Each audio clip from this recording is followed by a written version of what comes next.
Hey guys, welcome back to my channel. My name is Noelle and today is the end of week 5 of extended community quarantine. I worked out here on the balcony and I've been doing that for very often this week, and that's because after I published my review of the Under Armour Hover Machina,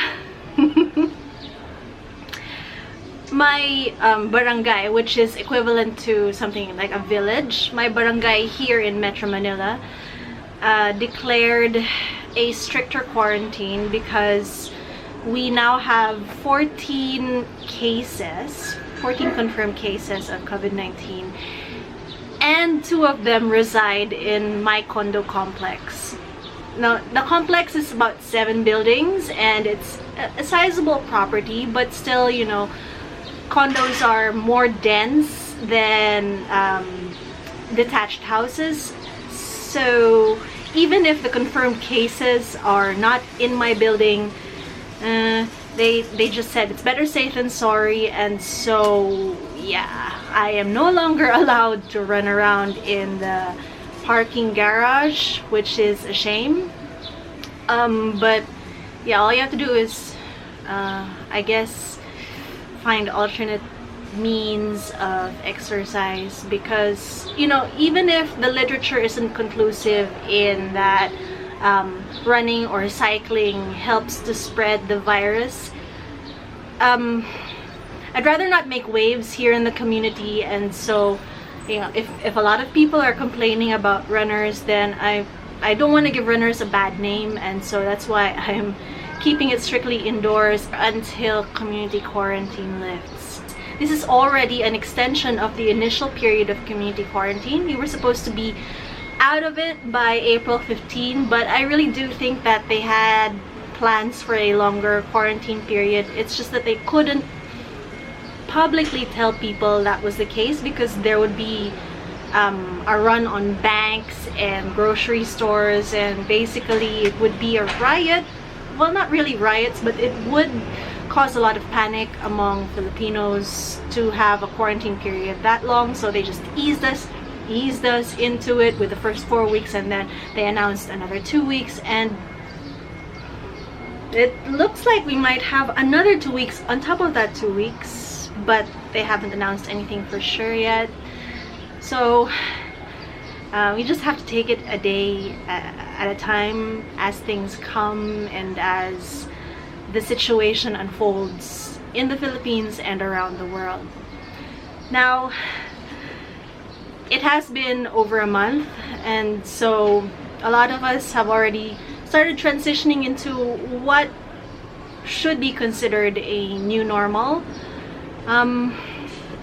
I have some really bad news about the Philippines, well, about our situation with regard to COVID-19, because the stats are showing that, and the researchers are saying that, the Philippines is the most dangerous country in the Asia-Pacific region to contract COVID-19 in.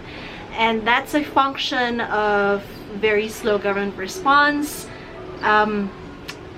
healthcare system capacity, which isn't that great, and basically because we just aren't testing enough, we aren't isolating our suspect and confirmed cases enough. So there is very limited ways of controlling the spread of the virus currently, except for, you know, staying home.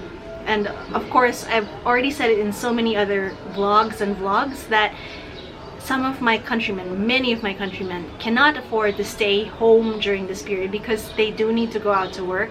Their jobs aren't those jobs that you can do at home. And so prolonging the community quarantine just means hunger for so many of them, especially if the government doesn't step in to take care of their basic needs. Also sad to say that the Philippines has a case fatality rate which is above the global average. It could be a function of our very limited testing, in which we only test the severe cases or the ones that come to the hospital, but the asymptomatic and mildly symptomatic cases we aren't able to test because the algorithm doesn't allow the government to test these people. And we're rationing test kits as well, so that's why by the time people are tested, they're kind of not doing okay, and they're, sad to say, on the way towards becoming one of those case fatalities. If we tested more, we would catch more people in the earlier stages of the illness or in the mild stages of the illness, and treat them appropriately. And you know that they always say prevention is better than cure, but early detection is also better than late detection, because you can step in and really help the person's immune system, the person's body to be strong and fight the virus off. So that's probably why the case fatality rate is so high. But also, sadly, that the healthcare system here in the Philippines just really isn't equipped to handle so many people in intensive care. So, yeah, not great news. And it's something that all Filipinos will have to get used to deal with. And as an endurance athlete, as a triathlete, as a runner, our sport has taken a back seat as the globe, the entire world, revs up in its efforts to contain the virus and hopefully find a vaccine and a curative. So yeah, we're more than willing to, you know, put sport on the back burner, because there are more important things in the world than trying to get across a finish line. But then, of course, you have to start thinking about what the world is going to look like even after community quarantine is lifted, because best case scenarios show that vaccines may be on the horizon in about 18 months. So what are we gonna do until then, right? Well, I've been monitoring conversations among runners and race organizers, and it definitely looks like races, mass participation races, aren't going to be on the table anytime soon. So for many of the races that are postponing to dates later in the year, you just have to keep a very close eye on those announcements, because even those race dates aren't set in stone. For instance, the one and only race that I signed up for this year postponed to June, but it looks like, and when I tried to get a refund on my hotel stays, the hotel said, can you reschedule to the new date? And there is actually a new date that hasn't been announced yet by the race, and the new date is in November. So very difficult times for race organizers up ahead. As I said, after community quarantine lifts, it's not the end of the road yet for efforts to contain the virus. So we're kind of guessing, but there are rumors that have it that public gatherings are not going to be allowed. So obviously races are rather massive public gatherings, so they won't be allowed either, because that can be a vector for the spread of the virus. If you've been watching, you would have seen a lot of athletes shifting towards an esports kind of activity campaign. Some of them, like for instance Super League Triathlon, has created an esports squad, men's and women's squads, and then they actually broadcast these athletes as they compete in Zwift cycling races and virtual cycling races. Another athlete like Jan Frodeno, he did this entire hashtag Try at Home initiative in which he completed the distances of an Ironman indoors at home while raising funds about 200,000 euro plus already for COVID efforts and to support the healthcare system of where he's staying, which is in Spain. You'll also have seen that a lot more age group athletes are taking their indoor training very seriously.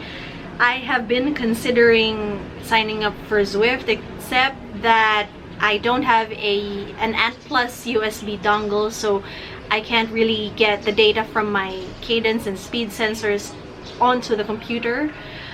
So that's hampering my efforts. And since electronics are kind of a non-essential business at this point, they're labeled as non-essential, I'm having a difficult time sourcing the equipment needed to participate in virtual cycling races. Obviously, virtual running is off the table as well because my condo doesn't have room for a treadmill, and I'm not allowed to run outside anymore, so that's off the table.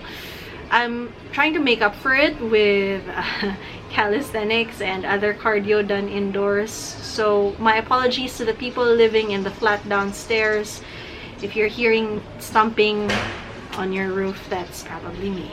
You're also seeing a lot of ramp ups in virtual runs and rides. You might have seen me already promoting Takbo.ph's virtual runs for the past 2 or 3 years, and those are probably going to keep getting a nice push, especially from sponsors who want to keep their names active or on top of mind. So yeah, virtual runs. Now virtual rides as well. You might have seen Ironman VR being announced. It's Ironman's initiative towards creating virtual races, virtual triathlons, but it's mostly duathlon at this point because all the pools are closed.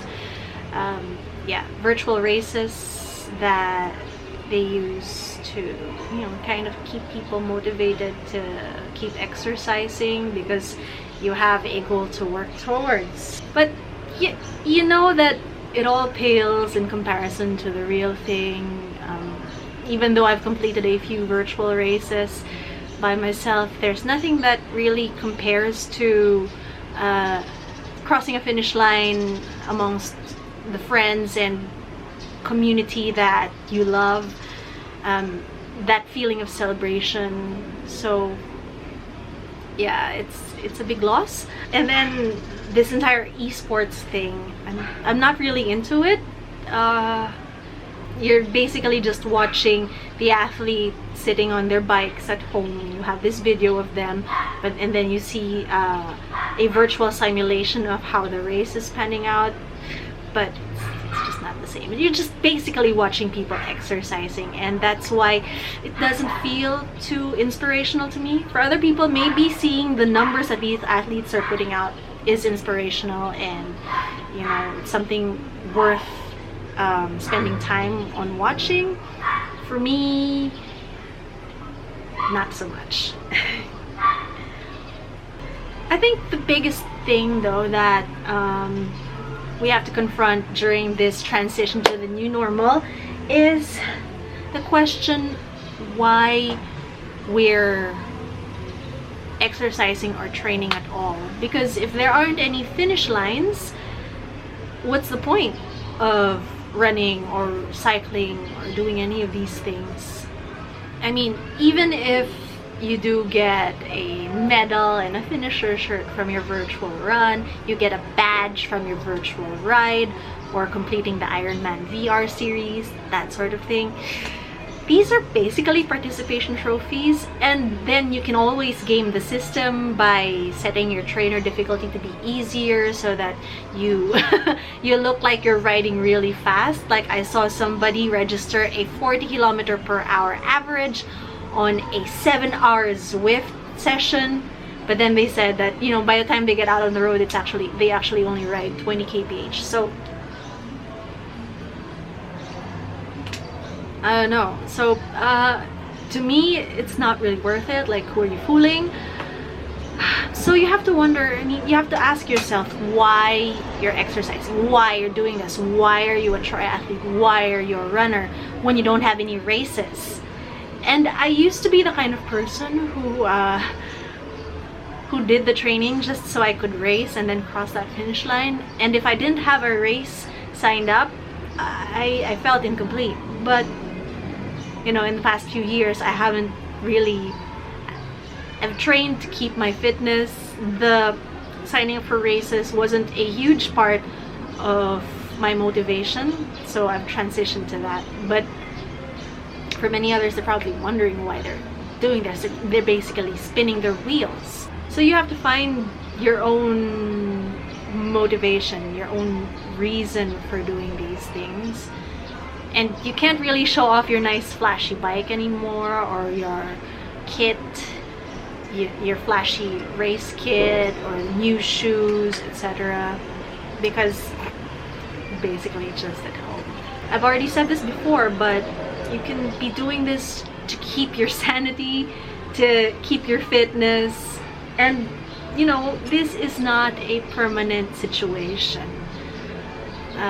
This is not the way that we're going to be living our lives forever. Things will go back to some sort of normalcy after a period of time. Now, how long that period of time is, I don't know, but you have to be looking towards that and having that hope. So for some people, they keep training because they have a hope that they'll be able to do all these things again outside their homes in the future. But if you're a person who's been doing the racing primarily because you get a nice medal, you can brag about your accomplishments, you have this picture with a backdrop of the race that you're doing, if that was your primary motivation, you're gonna have a pretty tough time getting motivated to do anything during this period if you don't get any of those. And I'm not saying, and I really can't stress it enough, don't game the system just so you can get those virtual Strava segments or King of the Mountains or this unbelievable per hour average speed, because who are you fooling? You have to find that innate motivation that doesn't depend on external validation. So I hope you have a good think about those things and take heart, have faith. This is not a permanent situation. Just like if you're in a race and the going gets tough, you have to understand that things do get better or the race ends, whichever comes first. So yeah, just keep working towards that finish line. Thanks so much, guys, for watching through this video. I hope that it's kind of helped you start processing what we're going through. If you have any questions, if you have anything to share, please do leave it in the comments below, or you know all of my social media, you'll see it in the description box. Get in touch, stay connected, because that's one of the ways that we can, you know, keep sane through this time. And I will see you again very soon. If you like this video, if you haven't subscribed yet, please subscribe and like. And I will see you again next time.